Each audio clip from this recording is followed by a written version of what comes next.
우리가 저번 주에 한 거는 M2였어? M1이었어? M1이었어? 맞지?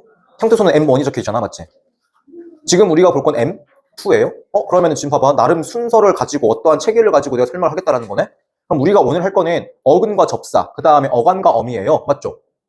그러면 이 어근과 접사와 어간과 어미를 잘 이해하기 위해서는 뭐가 선행지식으로 필요하다? 형태소가 선행지식으로 필요하겠죠? 그럼 당연히 여러분들은 오늘 할 내용을 할 때에 형태소 분석을 잘 하실 줄 아셔야 좀 더 이해가 빠를 거예요. 뭔 말인지 알겠죠? 오케이. 그러면 오늘 할 거는 진짜 매우 중요해요. 여러분들 더 많이 들어보지 않았어? 간이 있고요. 그 다음에 뭐가 있어요? 근이 있어요. 이 둘의 명확한 차이를 아는 사람 거의 없을 거예요. 그 다음에 어간 친구 누구 있어요? 미가 있고요. 근 친구는 누가 있대요? 접사가 있대요. 그럼 미와 접사의 차이점을 명확히 아는 사람도 없을걸요? 그게 여러분들이 가장 큰 문제예요. 우리는 사실 이 어간과 어미, 그 다음에 어근과 접사, 이 가까이 것들을 잘 뭐 할 줄 알아야 할까? 잘 구별할 줄 아셔야 해요. 이 둘을 구별하는 건 매우나 뭐해? 중요해. 그래서 우리는 차근차근 이 가까이 것들이 뭔지에 대해서 오늘 정리를 할 거예요. 오케이? 그러니까 내가 이걸 하는 이유가 뭐냐면 대부분의 아이들이 어간은 곧 뭐라고 생각할까? 어간과 어근은 서로 같은 것이 다른 것이다. 같은 것이다라고 생각하는 친구들이 많아요. 그렇지 않다라고 하는 걸 우리가 오늘 설명을 할 거예요. 이 둘은 서로 같을 수가 있을까 없을까? 없어요. 그 이유는 뭐 때문인 거냐면요. 애초에 쓰이는 범위가 서로 뭐 할까? 달라요. 야, 어간과 어미는 보통 우리가 언제 쓰는 표현이야? 뭐의 어간과 어미지? 용언의 어간과 어미야. 그럼 우리는 용언을 뭘 용언이라고 하는데요? 동사와 형용사를 용언이라고 해요. 그럼 이건 무슨 말이야? 어간과 어미는 어떠한 품사들에게만 국한되어 있다. 동사와 형용사에만 국한되어 있다는 거예요. 그 이외에다가는 쓸 수가 있어 없어? 없어. 그리고 하나 더. 어간과 어미는 또 주로 뭐 할 때? 용언의 뭐요? 할 때 쓰는 개념이란 말이야. 맞죠? 그 다음에 반대로 어근과 접사는 언제 쓰이는 줄 알아요? 얘는 제가 적어드릴게요. 그런 게 아니라 단어의 형성이라고 하는 단어이 따로 있거든요. 얘는 뒤에 있을 거예요. 그러니까 말이 너무 어려워. 근데 쉽게 할게요. 단어의 형성은 뭐냐면 지금 수없이 많은 단어들이 있어요 없어요? 있어요. 그 단어들이 과연 어떻게 만들어진 친구들인지에 대해서 그 단어의 구조를 파악해 보겠다라는 거야. 그럼 당연히 단어이기 때문에 명사도 포함이 돼 안 돼? 돼. 동사도 포함이 돼 안 돼? 돼. 그럼 애초에 이 둘은 쓰임이 서로 같아 달라? 다른 거라고요. 무슨 말인지 아시겠나요? 차근차근 갈게요. 그러면 어간은 우리가 뭘 어간이라고 해요? 용언이 활용할 때에 변하는 부분이요? 변하지 않는 부분이요? 변하지 않는 부분이요. 그럼 어미는요? 변하는 부분이요. 그럼 어근과 접사도 간단히만 말해줄게요. 단어의 형성, 즉 단어의 뭘 파악할 때? 구조를 파악할 때 쓰는 개념들인데 그럼 그때 어근은요.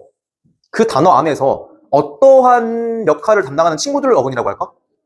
뜻은 뜻인데 어떤 뜻이요? 주변적인 의미요? 중심적인 의미요? 맞아요. 그 단어의 중심적인 의미를 지니고 있거나 혹은 질적인 의미를 담당하는 친구를 어근이라고 해요. 그럼 반대로 접사는 어떠하겠어요?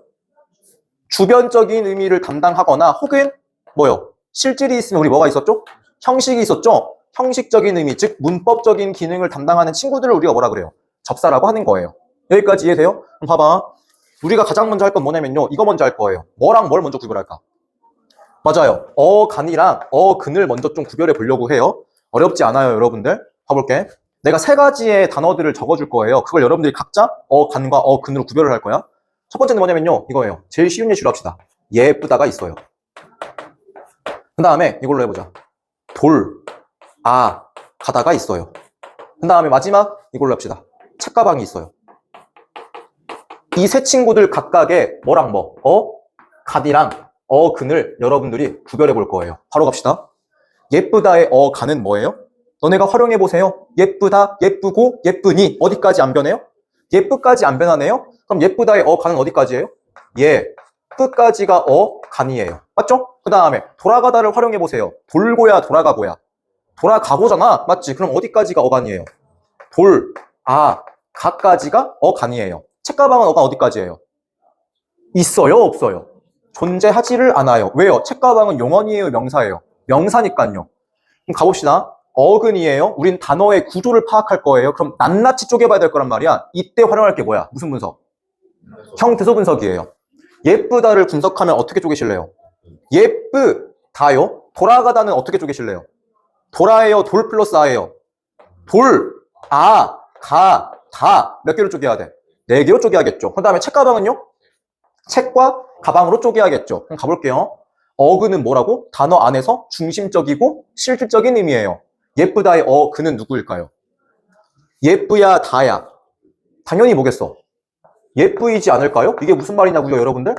봐봐. 내가 만약에 여기서 예쁘를 생략시켰어. 그럼 뭐가 돼? 다가 되네? 다에는 준환이의 의미가 있어요, 없어요? 없잖아요. 오씨, 고마워요. 준환이가 예쁘다는 거잖아요. 그쵸? 그럼 지금 이 예쁘라고 하는 친구는 중심적인 의미야, 주변적인 의미야, 실질적인 의미야, 현실적인 의미야? 실질적인 의미겠죠? 맞죠? 그럼 당연히 어구는 누구야? 얘겠죠? 정민 이해됐어? 그 다음에 돌아가다를 우린 잘 쪼갰어요? 돌아가다의 의미가 뭔데? 실제로 돌기도 해야 하고 뭐 하기도 해야 돼? 가기도 해야 해. 근데 쓸데없는 것들은 다 뭐 할 거야? 뺄 거야. 그럼 누구랑 누구만 남아? 그치? 뭐랑 뭐만 남아요? 돌. 그 다음에 뭐? 가. 그 다음 책가방엔 어근이 뭐야? 가방은 가방인데 어떤 가방이야? 책가방이야. 그럼 둘 다 중요해, 안 중요해? 책을 드는 가방이잖아요. 맞죠? 책도 중심이야, 주변이야? 야, 책도 뭐야, 실적 의미가 있어, 없어? 있어. 그리고 실제로 혼자 쓸 수도 있어요, 없어요? 있어요. 어근, 뭐랑 뭐야? 책. 그 다음에 가방. 이렇게 몇 개? 2개요. 봐봐. 이래서 우리가 어간과 어근을 헷갈려요. 어떤 경우가 많거든. 너네가 봐서 알겠지만 어간과 어근이 뭐 하는 경우가 있어? 같은 경우가 있네? 이래서 우리가 헷갈린다고. 그렇지만 봐서 알겠지만 당장 뭐해? 달라. 당장 뭐해? 달라. 애초에 체연에는 어간이 있어요, 없어요? 없어요. 우리는 반드시 어간과 어근을 뭐 할 줄 알아야 돼? 구별할 줄 알아야 해요. 이런 점에서 어근과 어간은 차이가 있습니다. 이해됐어요? 정말? 오케이. 그럼 이제 우리가 뭐 할 거냐면은 남아있는 묶음이 있죠? 뭐랑 뭐가 남아있어요? 어미랑 접사를 잘 구별을 해야 돼. 얘는 좀 어려워요. 잘 따라와야 돼. 얘는 그냥 적어놔요. 그 책에 없을 거거든. 우리가 어미랑 접사를 잘 구별하기 위해서는 이 개념을 좀 잘 알고 있을 필요가 있어. 그게 뭐냐면 접사요, 접사. 접사가 뭔지에 대해서는 방금 이야기했어요. 맞죠? 근데 나는 이 접사를 좀 새롭게 다시 분류하려고 해요. 뭐랑 뭐냐면 일단 먼저 적을게. 굴절 접사예요. 혹시 들어본 적 있는 사람? 아마 없을걸? 그냥 적어만 나. 어차피 이거 우리 앞으로 들어 안 들어? 들을 일 없을 거예요. 그치만 얘는 들어봤을걸요? 파생 접사는 들어봤을걸요? 맞아요, 아니에요? 맞아요. 맞지? 사실 접사에는 제가 적어놓은 것처럼 굴절이랑 파생이 있어요. 그럼 둘이 차이가 있다는 거 없다는 거야? 있으니까 분류가 되겠죠. 어떤 차이가 있냐면요. 그냥 적어드릴게요. 이 둘의 차이점은요, 이거예요. 새로운 단어를 만들 수 있느냐 없느냐에 따라 가지고 구별하는 거예요. 그럼 지금 이렇게만 들어도 이해가 돼, 안 돼? 안 될걸요? 그 이유는 뭐 때문이야? 아니 선생님, 그러면 새로운 단어가 뭘 의미하는데요? 맞잖아. 새로운 단어가 뭔지를 모르니까 새로운 단어가 만들어졌어요, 만들어지지 않았어요가 뭔지가 이해가 안 되는 거잖아. 맞지? 적어줄게요. 여기서 말하는 새로운 단어가 만들어졌어요의 의미는 종류가 몇 가지 있을까? 몇 가지요? 3가지가 있어요. 첫 번째는 뭐냐면요, 이 경우예요. 품사가 뭐 할까? 바뀌어요. 품사가 바뀌는 경우요. 그 다음에 두 번째는 여러분들 1학년 때 시험 범위였을 거예요. 사동, 피동 배웠어, 안 배웠어? 오케이. 사피동의 의미가 추가되는 경우요. 그 다음에 세 번째는요, 변적인 의미가 더해지는 거예요. 일단 적어놓고 봐봐요. 이해시켜 드릴게요. 품사가 바뀌는 경우. 1번 품사가 바뀌는 경우, 2번 사피동의 의미가 더해지는 경우, 3번 주변적인 의미가 더해지는 경우요. 오케이? 여기까지 질문 있어, 없어? 여기까지는 이해돼요? 오케이. 안 되잖아. 뭐가 이해되는데? 이제 이해가 되어야겠죠? 나는 각각의 예시들을 이제 적어드릴게요, 여러분들. 첫 번째, 새로운 단어가 만들어졌어요에 해당하는 게 뭐였다고? 뭐가 바뀌는 경우? 품사가 바뀌는 경우요. 이게 무슨 말인 거냐면요, 이런 거예요. 내가 예문 하나 줄게요. 꿈이라고 하는 문장이 있어. 당연히 내가 너네들한테 물어볼 건 뭐랑 뭐겠어?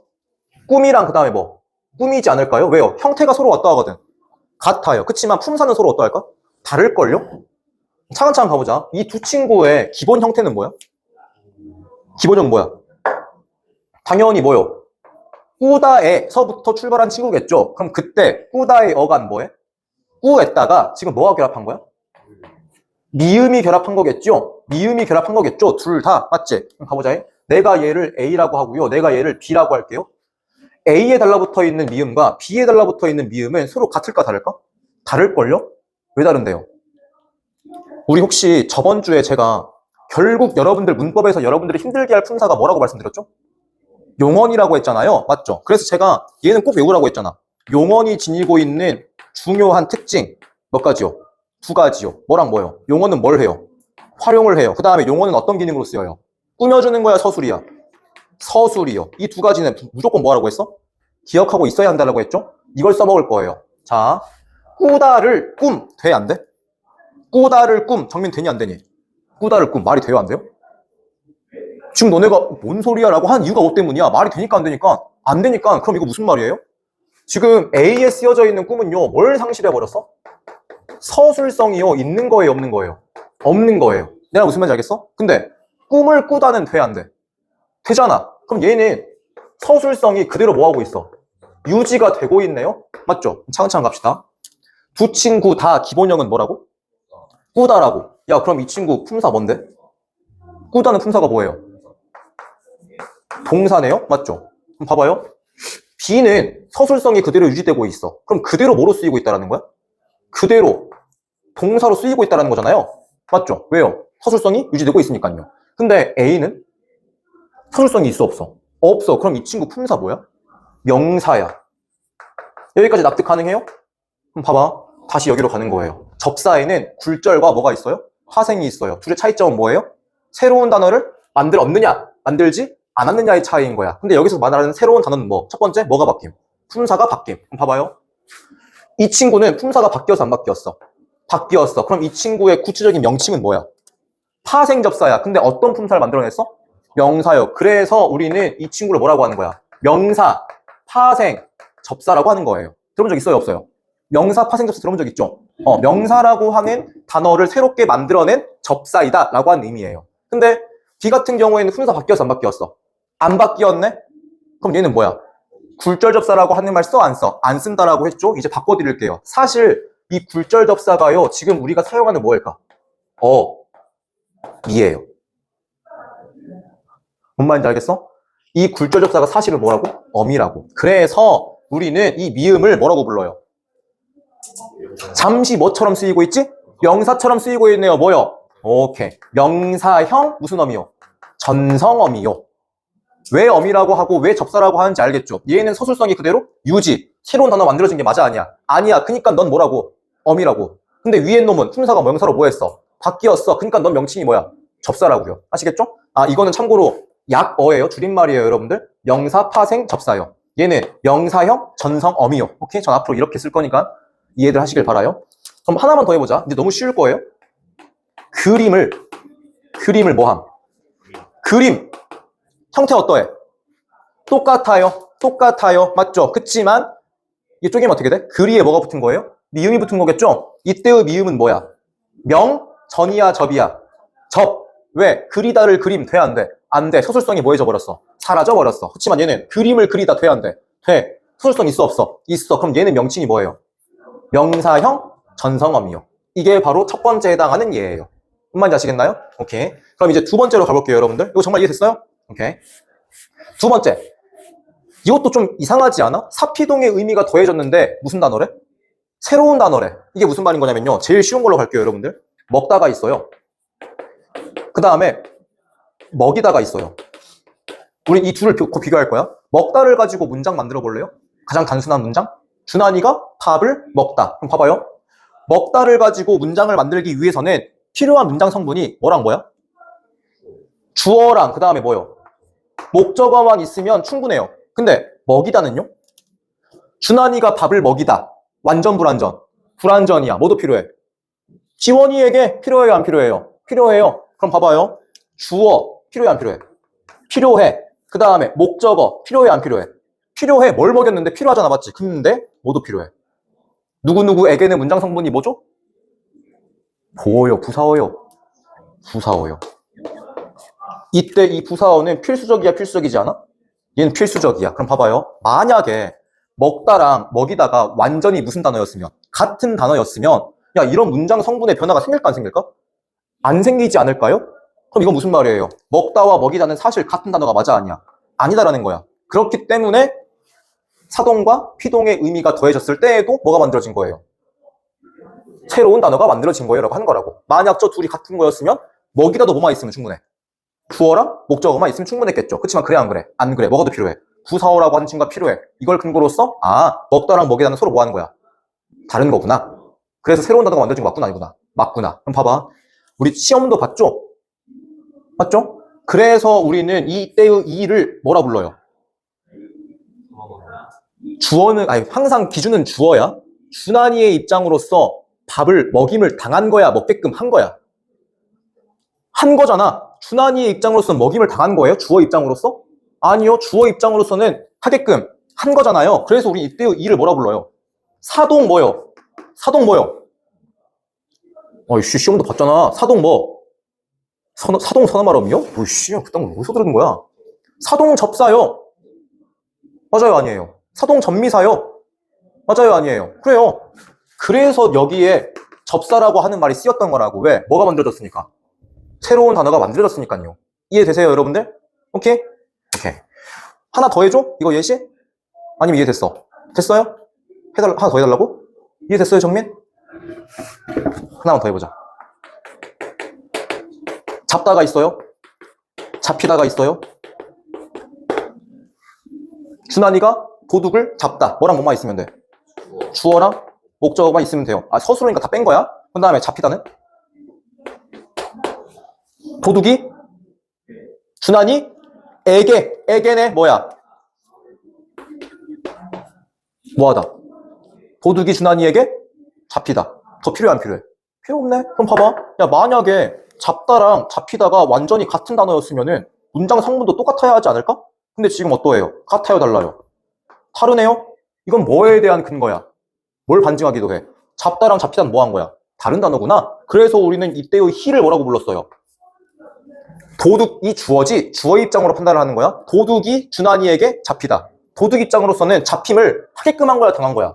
당한 거야. 따라서 우리는 이 친구를 뭐라고 하는 거예요? 피동, 접사라고 하는 거라고요. 오케이? 이해됐어요? 오케이. 그 다음에 마지막, 세 번째, 주변적 의미는 너무나 쉬워요. 이런 거야. 풋 사과가 있어요. 풋 사과의 의미는? 완전히 익은 아니면 덜 익은? 덜 익은. 그러면 그 덜 익은이라고 하는 의미를 더해준 친구는 누구?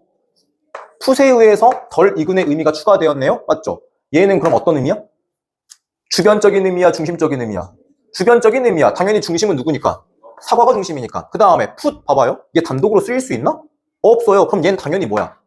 주변적인 의미를 더해준 뭐요? 접사요. 오케이? 그 다음에 하나만 더 해볼게요. 이걸로 합시다. 살은 살인데 무슨 살이요? 군살이요. 뭘 군살이라고 하죠? 뭘 군살이라고 해요? 필요한 살이요? 필요 없는 살이요? 필요 없는 살이요. 그럼 그 필요 없는 쓸모없는 의미 누가 더해준 거야? 이 자식이 더해준 거야. 그럼 얘는 주변이야, 중심이야? 주변일 것이고 얘 혼자 쓰여 안 쓰여? 안 쓰이네? 그래서 얘 뭐라고 하는 거예요? 접사라고 하는 거예요. 근데 앞에 왔으니까 접미사요, 접두사요? 접두사요. 무슨 말인지 아시겠나요? 이런 식으로 여러분들이 어미와 접사를 명확히 뭐 할 줄 알아야 돼? 구별하실 줄 아셔야 해요. 뭐랑 마찬가지로 어간과 어근처럼요. 오케이? 그러면 실제로 문제를 풀면서 한번 봐보자. 그 밑에 옆에 OX 체크 문제 있죠, 여러분들? 거기 보시면은 다 풀 거 아니에요? 몇 번만 풀 거냐면은 6번, 7번, 9번, 10번 6, 7, 90 해봅시다. 6, 7, 90 갑시다. 비워와 빈다는 둘 다 기본형이 각각 어떻게 되죠? 얘의 기본형은 뭐야? 비워의 기본형이 뭐예요? 당연하죠. 비우다요, 여러분들. 맞죠? 비우다의 어간인 누구? 비우야? 그럼 비워의 어간은 뭐예요? 비우예요, 여러분들. 그 다음에 빈다는 기본형이 뭐야? 비다야? 그럼 지금 비가 이 친구의 뭐예요? 어간이에요? 근데 지금 문제에서 뭘 물어보고 있죠? 어간이 서로 같나요? 눈을 뜨세요. 같아요, 달라요? 달라요? O야, X야? X야? 그 다음에 7번 갈게요. 문제에서 뭘 물어보고 있냐면 어미 뭐라고 되어 있어? 리눈이래. 야, 리눈이 어미이면은 우린 이 친구를 활용하면 뭐가 돼요? 깨뜨고? 깨뜨다? 이상하잖아요. 맞죠? 얘를 활용하면 어떻게 돼야 돼? 깨뜨리고가 돼야겠네요. 맞죠? 그럼 이 친구의 간은 어디까지야? 깨뜨리까지가 간이겠네요. 그 다음에 얘는 상식으로 알고 있으세요, 여러분들? 이 뜨리 자체가 뭘까? 얘가 접사예요. 그냥 강세전미사라고 해가지고 깨뜨리도 되고 뭐도 될까? 트리도 돼요. 강세전미사라고 해가지고 뜨리와 트리가 비슷비슷한 의미의 하나의 접사예요. 아시겠죠? 그럼 당연히 7번 문제는 O야 X야? X가 되어야겠죠? 그 다음에 9번은 좀 중요해 보이네. 공부하다의 전체 품사는 뭐야? 이게 뭐야? 동사겠죠? 자, 여러분들 팁이요. 한 번씩 헷갈리는 거 있잖아. 뭘 헷갈리는데? 뭐랑 뭐? 동사랑 형용사의 구별이요? 맞죠? 어떻게 구별할래요? 가장 쉬운 방법이 뭐예요? 니은다 혹은 무슨 다? 는다 를 집어 넣으시면 돼요. 결합할 수 있는 게 누구야? 누구요? 동사요. 가보자. 공부한다. 돼요? 안 돼요? 돼요? 따라서 더 뭐예요? 동사예요. 이렇게 가는 거예요. 꾸다. 동사예요? 형용사야? 꿈을 꾼다. 돼요? 안 돼요? 돼요? 그래서 뭐예요? 동사예요. 알겠죠? 근데 나는 뭘 묻고 싶을까요? 공부는 품사가 뭐야? 얘는 명사인데? 근데 명사인데 바뀌었네. 뭘로? 동사로? 품사가 바뀌었잖아요. 그럼 지금 새로운 단어가 만들어진 거 맞아? 아니야? 맞아요. 그럼 여기 접사가 껴있어? 안 껴있어? 당연히 껴있겠네. 누가 접사일까? 이건 좀 애매모호하긴 하지. 그냥 이렇게 하자. 하다가 뭐예요? 접사예요. 그럼 어떤 접사일까? 구체적인 명칭. 어떤 품사를 만들었죠? 동사를 만들었으니 동사, 파생, 접사라고 하는 거예요. 무슨 말인지 아시겠나요? 그럼 봐봐요. 9번은 O야 X야? X겠지. 왜? 야, 공부하다를 활용해봐. 변하지 않는 부분은 어디까지야? 공부하고, 공부하니, 하까지 안 변하네? 어가는 여기까지야. 근데 그는 어디까지야? 공부겠죠. 왜요? 너네가 말했잖아요. 하다는 뭐라고 했으니까? 접사라고 했으니까. 그래서 O야 X야? X야. 그 다음에 10번 중요하겠네? 볼게요. 예술에 대한 안목을 높이다의 높이다와 그는 모자를 깊이 눌렀었다의 깊이는 모두 용언의 어근에 접사 이가 결합하여 거기다 있죠. 새로운 단어를 만든 것이다. 야, 새로운 단어를 만든 것이다. 이제 중요해요. 왜요? 수능 나왔어, 안 나왔어? 작년 수능에 나왔고요. 그 다음에 이 친구는 그때 당시에 오답률 2등짜리였어요. 언매에서. 새로운 단어라고 하는 말. 가볼게. 높이다는 원래 형태가 뭐지? 높다겠네요. 높다에 뭐가 붙은 거야? 이가 붙은 거겠네? 여기서의 이는 사동이야, 피동이야? 사동이겠죠? 맞지? 사동? 접사라고? 아까 우리 얘기했잖아. 새로운 단어가 만들어졌어에 몇 번째에 해당하는 얘? 1, 2, 3번 중에 뭐였어? 2번에 해당하는 얘. 그 다음에 깊이는요? 원래 형태가 뭐야? 깊다네? 그럼 질문이요? 동이야, 형이야? 깊는다? 돼, 안 돼? 안 되네? 그럼 깊다의 품사는 뭐야? 형용사야. 근데 지금 봐봐요. 그는 모자를 깊다 눌렀었다. 돼, 안 돼? 안 되네? 그럼 이거 무슨 말이지? 뭐가 상실되었어? 아까 우리 한 거 있잖아. 꾸다를 꾸다, 돼, 안 돼? 꾸다를 꾸면 돼, 안 돼? 안 된다고? 마찬가지인 거라고. 그는 모자를 깊다 눌렀었다. 돼, 안 돼? 안 돼. 뭘 상실한 거야? 서술성을 상실한 거라고. 그렇기 때문에 깊이도 더 이상 형용사가 맞아요, 아니에요? 아니에요. 여기서의 품사는 뭘까요? 부사요. 그럼 우리 이때의 이는 뭐라고 하는 거야? 부사, 파생, 접사라고 하는 거예요. 그럼 이 친구 10번은 O야, X야? O가 되어야겠죠. 질문. 이해됐어요? 그럼 대 봐봐. 걱정하진 마세요. 상식적으로 문제에서 깊이의 품사는 무엇인가요? 물어볼 수 있어, 없어? 없어. 왜? 깊이는 품사가 몇 가지거든? 두 가지거든. 뭐도 돼? 예를 들어가지고 물의 깊이라고 해보자. 그럼 그때는 얘는 품사가 뭐야? 명사야. 근데 방금 나와 있는 것처럼 깊이 눌렀었다라고 해버리면 걔는 품사가 뭐야? 부사야. 그러니까 이 단어를 단독으로서 여러분들에게 품사를 묻지는 않을 거야. 뭘 줄 거야? 그치? 문장을 다 줄 거라고요. 그럼 그때의 문맥상의 의미로서 여러분들이 명사인지 부사인지만 파악하시면 되는 거겠죠. 무슨 말인지 아시겠나요? 그럼 어쨌든 봐봐. 지금 여기까지 OX를 풀었는데 결국 문제에서 다 물어보는 건 뭐예요? 용언. 다 뭐야? 용언이야. 그러니까 여러분들 반드시 머릿속에 용언은 정리가 잘 되어 있어야 돼, 안 되어 있어야 돼? 되어 있어야 하는 거예요. 무슨 말인지 아시겠죠? 오케이. 그럼 이제 마지막 이것만 하고 집에 갑시다. 13쪽 보시면요. 2번이랑 3번이랑 4번이요. 세 문제만 하고 갑시다. 2, 3, 4번. 자, 2번 갈게요. 다 몇 번인가요? 이거 너무 쉽죠? 다 같이 몇 번? 4번이요. 야, 지금 아름답네에서의 아름이 어간이면 우린 아름고, 아름네 이래야 한다는 거잖아요. 누가 그래요? 그쵸? 아니겠죠? 3번은요? 몇 번? 2번이겠죠, 여러분들? 그쵸? 그 다음에 4번은요? 자, 얘를 잘하기 위해서는 뭐가 기본이야? 형태소를 쪼개야 돼, 안 쪼개야 돼? 쪼개야 해. 웃기다 쪼개면 어떻게 돼요? 웃 플러스, 기 플러스, 다겠네요? 그때 그늘 물어보고 있는 거잖아. 맞지? 쓰잘데기 없는 거 다 뭐 해야 돼? 빼야 돼. 누구만 남아, 그러면? 웃! 그럼 기억에 들어갈 말은 뭐야? 웃. 그 다음에 뛰놀다. 얘는 안 쪼개도 되겠다. 왜? 뭘 물어보고 있으니까? 간 물어보고 있으니까. 활용해봐요. 뛰놀다를 활용하면 뛰고예요? 아니요, 뛰놀고예요. 그럼 어디까지 안 변해요? 뛰놀이요. 그럼 니은에 들어갈 말은 뭐야? 뛰놀이요. 남다르다는 남과 다르다라는 거잖아. 맞죠? 그럼 쪼개면 어떻게 돼? 남, 다르, 다요. 그럼 그니네 쓸데없는 거 다 뭐 해야 돼? 빼버려야 돼. 실제로 남과 뭐 해야 돼? 달라야 하는 거잖아. 그럼 남도 중심이야, 주변이야? 중심. 다르도 당연히 중심. 다음 몇 번? 3번이 답이 되어야겠죠. 하시겠나요? 오케이. 자, 저번 주에 한 것과 오늘 한 것은 여러분들이 앞으로 문법을 할 때 기본이 되어야 하는 거예요. 아시겠죠? 오늘도 느꼈죠? 역시나 문법에서 뭐가 제일 중요해? 용언이 제일 중요하구나. 아시겠죠? 그러니까 형태도 중요하죠. 근데 문제에서 많이 물어보는 건 어떤 품사야? 동사와 형용사를 가지고 많이 장난질을 하니까 꼭 좀 기억을 하고 있길 바라요. 아시겠죠? 오케이. 아니요, 제가 드릴게요. 숙제만 좀 해와요. 과제편 있는 거 아시겠죠? 오케이. 고생하셨습니다. 집에 갑시다. 집에 갑시다.